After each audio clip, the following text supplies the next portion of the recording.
भले ही भारत की आज़ादी को लेकर गांधी जी पर गीत लिखे गए हों, दे दी हमें आज़ादी बिना खड़ग बिना ढाल, साबरमती के संत तूने कर दिया कमाल। लेकिन इसका अर्थ ये नहीं है कि बिना रक्त की एक बूंद बहाए, बिना कोई बलिदान दिए, केवल अहिंसात्मक आंदोलन मात्र से भारत को आज़ादी दिला दी। बल्कि देखा जाए तो लाखों क्रांतिकारियों के प्राणों के बलिदान का परिणाम भारत की स्वतंत्रता है। आज हम एक ऐसी ही बलिदानी वीरांगना का किस्सा लेकर आए हैं, जिसके रक्त की बूंद बूंद में स्वतंत्रता की चिंगारी थी और अथाह जज्बा था। देश की स्वतंत्रता के लिए अपने हाथों विधवा बनी, अपने हाथों अपना सुहाग उजाड़ दिया, सिर्फ और सिर्फ भारत माता की गुलामी की बेड़ियां तोड़ने के लिए। वीर बलिदानी के इस स्पेशल एपिसोड में आपका एक बार फिर स्वागत है। आज़ादी के इतिहास को कुरेदने से पता चलता है कि गुलामी काल में जिन्होंने अपने पेट और अपने स्वार्थ की चिंता से दूर अंग्रेजों से स्वतंत्रता की लड़ाई लड़ते हुए अपने प्राण दे दिए, उनको भुला दिया गया।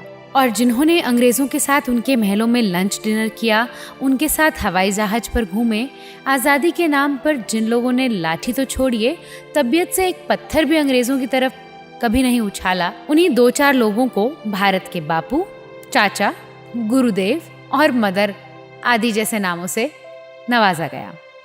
इसी के विपरीत भारत की आज़ादी के लिए अपना सब कुछ दांव पर लगाने वालों को कहीं गुमनामी की मौत मिली, तो कहीं आज़ादी के बाद सड़कों पर फूल बेचकर अपना जीवन बिताने की विवशता।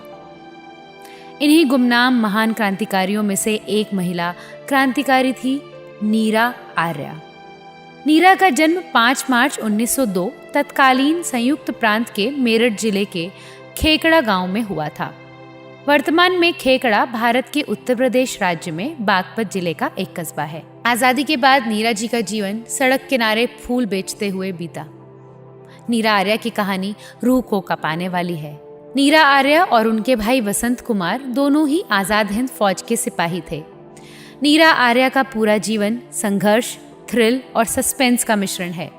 नीरा आर्या एक महान देशभक्त, क्रांतिकारी, जासूस, संवेदनशील लेखक, जिम्मेदार नागरिक, साहसी और स्वाभिमानी महिला थी, जिन्हें गर्व और गौरव के साथ याद किया जाता है। नीरा आर्या ने नेताजी सुभाष चंद्र बोस के प्राणों की रक्षा के लिए सेना में भर्ती अपने अफसर जयकांत दास की हत्या कर दी थी। मौका देखकर जयकांत दास ने सुभाष चंद्र बोस पर गोलियां दागी, लेकिन वो गोली सुभाष बाबू के ड्राइवर को जा लगी। लेकिन इसी दौरान नीरा आर्या ने अपने पति जयकांत दास के पेट पर खंजर घोंपकर हत्या कर दी और सुभाष बाबू के प्राणों की रक्षा की। अपने पति की हत्या करने के कारण सुभाष बाबू ने नीरा आर्या को नागिन नाम दिया।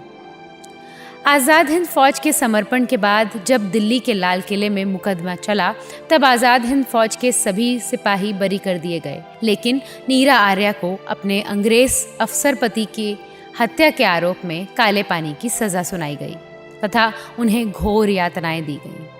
नीरा लिखती हैं कि जब कोलकाता जेल में थी तो हमारे रहने का स्थान वे ही कोठरियाँ थीं जिनमें अन्य महिला राजनीतिक अपराधी या तो रही थी या रहती थी। हमें रात के 10 बजे कोठरियों में बंद कर दिया गया और चटाई कंबल आदि का नाम भी सुनाई नहीं पड़ा। मन में चिंता होती थी कि क्या इसी प्रकार की स्वतंत्रता गहरे समुद्र में अज्ञात द्वीप में मिलेगी, कि अभी से ओढ़नी अथवा बिछौने का ध्यान छोड़ने की आवश्यकता आ पड़ी है। जैसे तैसे जमीन पर ही लोट लगाई और नींद भी आ गई। लगभग 12 बजे एक पहरेदार 2 कंबल लेकर आया और बिना बोले चाले ही ऊपर फेंक कर चला गया। कंबलों का गिरना और नींद का टूटना भी एक साथ ही हुआ। बुरा तो लगा, परंतु कंबलों को पाकर संतोष भी आ ही गया। अब केवल वही एक लोहे के बंधन का कष्ट और रह रहकर भारत माता से जुदा होने का ध्यान साथ में था। सूरज निकलते ही मुझको खिचड़ी मिली और लुहार भी आ गया। हाथ की सांकल काटते समय थोड़ा सा चमड़ा भी कटा, परंतु पैरों में से आड़ी बेड़ी काटते समय केवल 2-3 बार हथौड़ी से पैरों की हड्डी को जांचा कि कितनी मजबूत है। मैंने एक बार दुखी होकर कह ही दिया, क्या अंधा है जो पैर में मारता है? पैर पर क्या, हम तो दिल में भी मार देंगे, क्या कर लोगी? उसने मुझे कहा। बंधन में हूँ, तुम्हारा कर भी क्या सकती हूँ।